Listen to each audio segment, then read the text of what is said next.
friends, welcome back to the channel. Today I am so excited to bring to you part of a conversation that I was blessed to have with my new friend Keith Giles on the topic of Christian Universalism.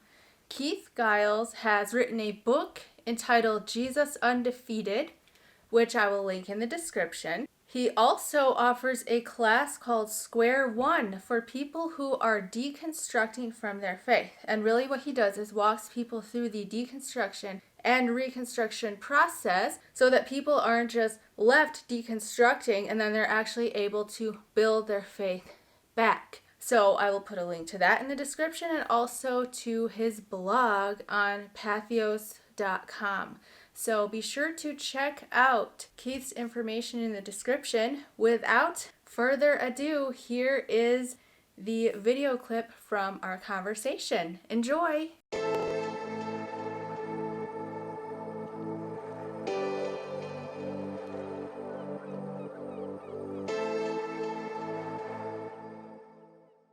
So, hey, everyone, it's Keith. I am sitting here with my new friend, Melissa Denise.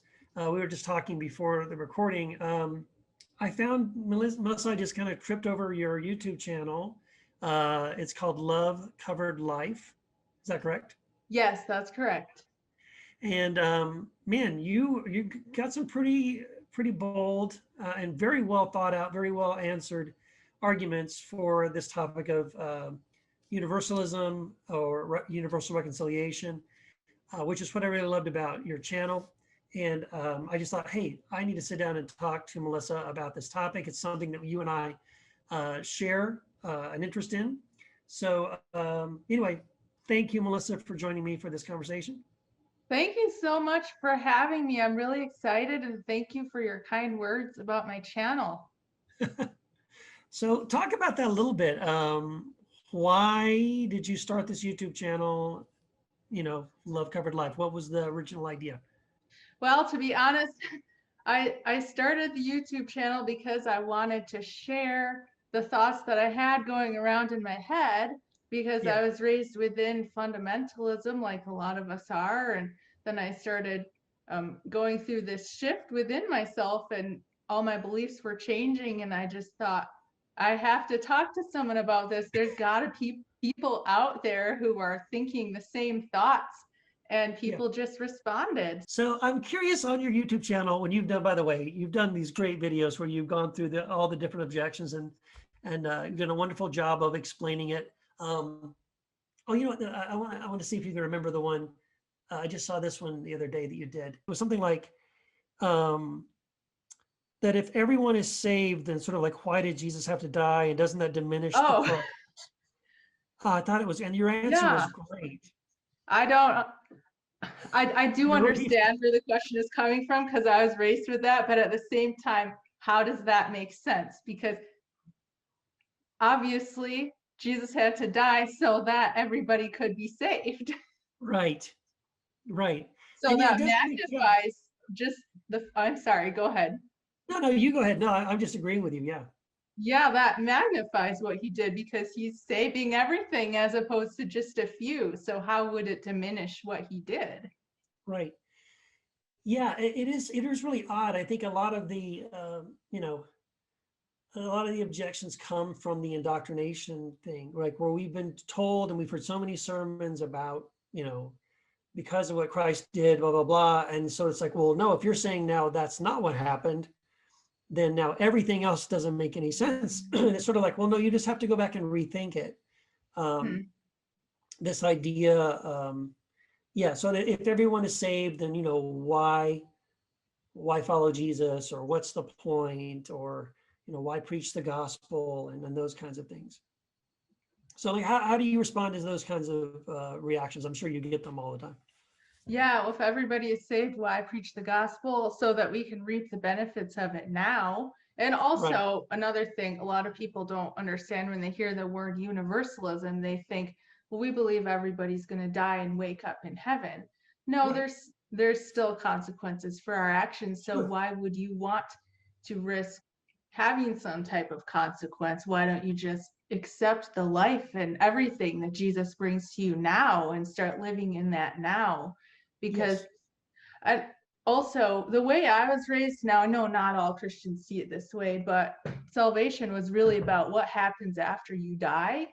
Right. And it was actually talked down on to think that Jesus would save us here and now from what's happening in this life. And I Yes. think that's really missing the point. Um, Jesus is saving us from ourselves, from our own suffering that we bring upon ourselves, setting our minds and our wills free so that we can actually choose what we really want, which is God. Yeah. And so we can be saved from that suffering now. So who wouldn't want that? But you also made a really good point as well too. There's a importance of redefining freedom. What we mean by Oh, freedom, yes. because this whole thing comes up. I get this a lot, and I'm going to see how you would respond to this. This idea of like, well, what about free will? Because what if someone dies and they don't want to be with God and they don't want to be there? Because again, we've been told this story that God doesn't send anyone to hell.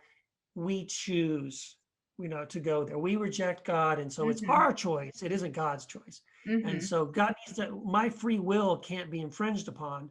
I need to have the freedom to choose to throw myself into a lake of fire. Right.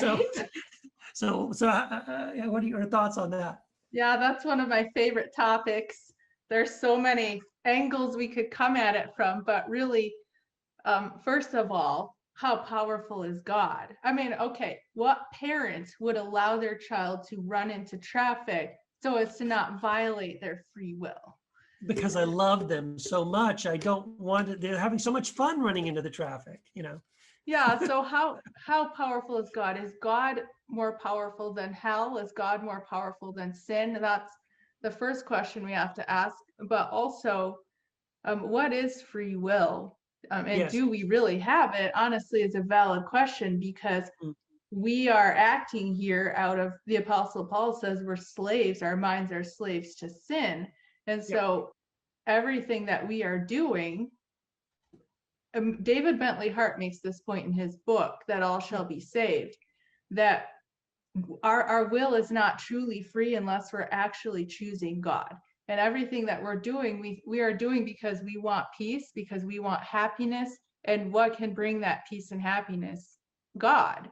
So we think we're looking for God in all the wrong places. And if our will was truly free, we would choose God. If we could see clearly, we would choose God. So do we actually have free will? Or are we acting out of our programmed responses and our mental construct and being influenced by everything around us? Because they've even done studies where they show if they have people read a list of words in the lab or wherever, then they'll go out and their actions will be different based on which words they just read on the screen. And so that calls into question free will. How free are we really, and how influenced are we really by our environment? So what kind of a God are we worshiping? What is God really like? Is he somebody who would just not have the power to save somebody from eternal torment just because they were confused, their minds were slaves to sin, they're acting out of their illusions, and they're looking for God in all the wrong places? It just doesn't make any logical sense. Yeah, and thank you for mentioning. That's one of my favorite parts of David Bentley Hart's book, That All Shall Be Saved, when he makes the point about free will, it's sort of like we have to redefine freedom. So we typically tend to define freedom wrongly as I can do whatever I want. Exactly. And so in meaning, I can choose to reject ultimate love, ultimate acceptance, the thing I've been searching for my entire life. And I'm now finally face to face with pure, absolute, incredible love and acceptance. But I need the freedom to reject that. That's stupid. So that's not freedom. So Bentley Hart's point is that, like you said, freedom is to not be enslaved by sin. because it enslaves us. So true freedom is to be free from the oppression of sin, like Paul's whole thing. The good that I want to do, I can't do it. I don't do it. So we've talked about how there have been historically sort of three different views of hell, and it seems to me that each of those three views is saying something about the character and the nature and character of God. Right. And so the implications are not just for you and me and human beings, like, well, if you live this way and you do this, then this is the outcome. But the statement of the belief or the acceptance of one of those three beliefs is also then to say something about who is God, what kind of a God is he or her, and what is that? What are we saying about who God is? So I'm sorry, what are you kind of curious what your thoughts are on that? Yeah, so I think the three views of hell you're referring to, would that be eternal torment, annihilationism? And then universal reconciliation. Yeah. Okay, so the eternal torment God would be all powerful, but definitely not all loving, because especially if you look at it from a Calvinistic perspective, which is what I was raised with, that God could save everyone if he wanted to, but he doesn't want to. And then more of the annihilationist viewpoint, I would question the power of that God. The universalist viewpoint, the strength is that God is all powerful because he can save everybody, and he's all loving because he wants to. He's also all wise because he can figure out how to do it. And then a question that would follow, what kind of a God is he, would be, what kind of a world, what kind of a universe did he create? Are we living in a tragedy, or where most people are going to be tormented forever, or most people are going to end up, their existence is just going to be snuffed out because God can't save them?